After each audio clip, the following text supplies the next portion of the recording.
ரூ. 740 issue price HDB financial சர்வீசஸோட IPO price set பண்ணியிருக்கிறாங்க.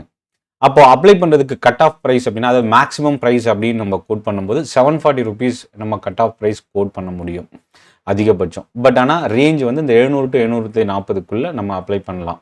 ஸோ ப்ரைஸ் வந்து எடுத்துக்கலாம். இந்த IPO பற்றின இன்ஃபர்மேஷன் என்ன, இந்த IPO இருக்கிற ஒரு சில நெகட்டிவ் என்ன, கிரே மார்க்கெட் ப்ரீமியம் என்ன நடந்துட்டுருக்கு, இதை பற்றி தான் இந்த வீடியோவில் பார்க்க போகிறோம். இது ஒரு கம்ப்ளீட்டாக இன்ஃபர்மேஷன் அண்ட் ஒரு எஜுகேஷனல் பர்பஸுக்கான ஒரு வீடியோ மட்டுமே. எந்த ஒரு ஸ்டாக்கோ இல்லை IPO கம்பெனியோ எதுவுமே நான் இந்த வீடியோவில் ரெக்கமெண்ட் பண்ணல.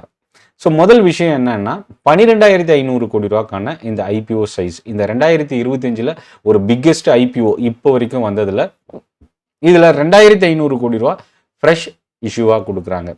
10,000 கோடி ரூபா அளவுக்கு HDFC பேங்க் வந்து செல் பண்ணுறாங்க.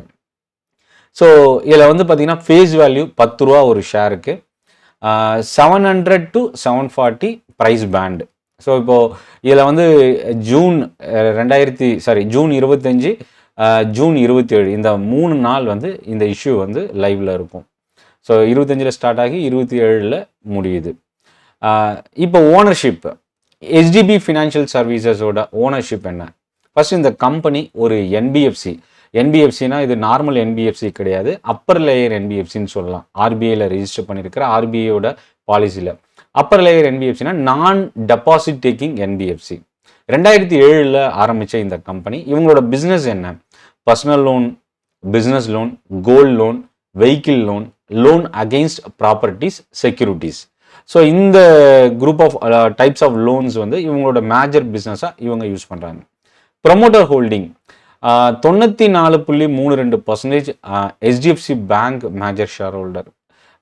அதாவது இந்த இஷ்யூக்கு முன்னாடி இப்போ கரண்டில் வச்சிருக்கிறது. ஸோ போஸ்ட் இஷ்யூவில் எவ்வளோ வரும் அப்படின்னா நியர்லி 74% கிட்ட குறையுது. இப்போ கம்பெனியோட வருமானம், சேல்ஸு, ப்ராஃபிட் என்ன? ஆப்ரேஷன்லேருந்து வர ரெவன்யூ அப்படின்னு பார்க்கும்போது 16,300 கோடி ரூபா அளவுக்கு 2025 ஜென்ரேட் பண்ணியிருக்கிறாங்க. இது வந்து 2024 ஃபினான்ஷியல் இயரை விட அதிகம். 2024 14,171, 2025 ஃபினான்ஷியல் இயரில் 16,300. ப்ராஃபிட் வந்து பார்த்தீங்கன்னா 2024 ஃபினான்ஷியல் இயரில் 2,460 கோடி ரூபாயிலிருந்து 2,175 கோடி ரூபா அளவுக்கு ட்ராப் ஆகிருக்கு. ஆனால் இதில் கவனிக்கக்கூடிய விஷயம் என்னென்னா லோன் க்ரோத் வந்து ரொம்ப ஸ்ட்ராங்காக இருக்கிறது ஒரு பாசிட்டிவ் இந்த IPOவில். இதில் இவங்க லோன் புக் வந்து பார்த்திங்கன்னா 98,000 கோடி ரூபா அளவுக்கு அப்ராக்சிமேட்டாக ரீட்டைன் பண்ணியிருக்கிறாங்க. ஸோ இப்போது இந்த IPOவில் ரொம்ப முக்கியமாக நம்ம கவனிக்கக்கூடியது கிரே மார்க்கெட். கிரே மார்க்கெட் வந்து பார்த்திங்கன்னா நார்மலாக இப்போது வந்து பார்த்திங்கன்னா இது வந்து ஒரு அன்ரெகுலேட்டட் மார்க்கெட் கிரே மார்க்கெட் அப்படின்றது. பட் ஆனால் ஒரு ரீட்டைல் இன்வெஸ்டராக இது ஒரு இன்ஃபர்மேஷனாக நம்ம கன்சிடர் பண்ணலாம். 89 ரூபா ஒரு ஷேருக்கு கிரே மார்க்கெட் ப்ரீமியம் இருக்குது. அதாவது என்னென்னா 89 ரூபா அதிகமாக கிரே மார்க்கெட்டில் ட்ரேட் ஆகிட்டுருக்கு அப்படின்ற நியூஸ் தான் நம்ம மீடியாவில் பார்க்க முடியுது. இப்போ இது வந்து பார்த்திங்கன்னா கடந்த ஒரு 3 to 4 months இந்த ப்ரீமியம் வந்து பார்த்திங்கன்னா ஒரு ஸ்லைட் ட்ராப் ஆகிருக்கு. பெரிய அளவுக்கு சேஞ்சஸ் இல்லை, க்ரோ ஆகலை அப்படின்றது தான் இதோட இம்பாக்டாக நம்ம பார்க்க முடியுது. 25 IPO ஸ்டார்ட் ஆகுது, 27 இந்த IPO க்ளோஸ் ஆகுது. இதில் அலாட்மெண்ட் ஷேர்ஸ் வந்து டிமேட் அக்கௌண்ட்டில் கிரெடிட் ஆகிற டேட் அப்ராக்சிமேட்டாக ஜூலை 1. எதிர்பார்க்கப்படுற லிஸ்டிங் டே அப்படின்னா ஜூலை 2. பட் இதில் சேஞ்சஸ் வர்றதுக்கு வாய்ப்பு இருக்குது. இதில் இன்னொரு விஷயம் என்னென்னா HDFC பேங்க் இது வந்து ஒரு மேஜர் பெனிஃபிஷியல். ஏன்னா அவங்க வந்து 10,000 கோடி ரூபா அளவுக்கு இந்த IPO செல் பண்ணுறதுனால அவங்களால ஃபண்ட் ரைஸ் பண்ண முடியுது. அது ஒரு பெனிஃபிட். ஸோ இந்த IPO ப்ரோக்கரேஜ் கம்பெனிஸ் வந்து ஒரு டிஃப்ரெண்ட் ஒப்பீனியன் கொடுத்துட்ருக்குறாங்க.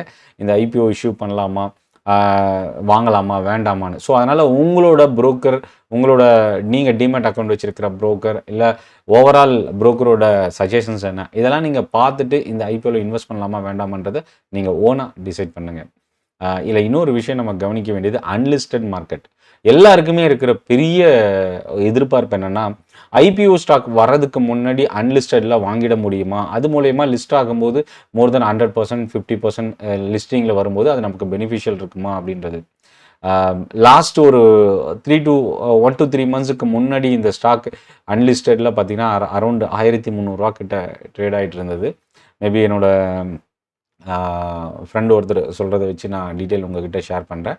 இதில் ரொம்ப முக்கியமானது என்ன அப்படின்னா, நம்ம கவனிக்கக்கூடிய விஷயம் 1300 அப்படின்னு அப்ராக்சிமேட்டாக நம்ம எடுத்துக்கிட்டா கூட இன்னைக்கு அது ரூ. 740 இஷ்யூ ப்ரைஸ். ஸோ அப்போ என்னன்னா இந்த ஸ்டாக் மோர் தென் 100% இன்க்ரீஸ் ஆகும்போது தான் அன்லிஸ்டடில் வாங்கின ப்ரைஸை ரீச் ஆகிறதுக்கு வாய்ப்பு இருக்குது. ஸோ இந்த மாதிரி அன்லிஸ்டடில் வந்து நம்ம கம்பெனி ப்ரொஃபைல் அந்த ஸ்டாக்கோட ப்ரைஸ் வந்து ஃபேர் வேல்யூ என்ன இதெல்லாம் எதுவுமே தெரியாது. அதனால் அது மட்டும் இல்லாமல் அது ஒரு அன்ரெகுலேட்டட் மார்க்கெட். ஸோ அதனால் நீங்கள் அன்லிஸ்டட் போகும்போது இந்த மாதிரி நிறைய ரிஸ்க் இருக்குது.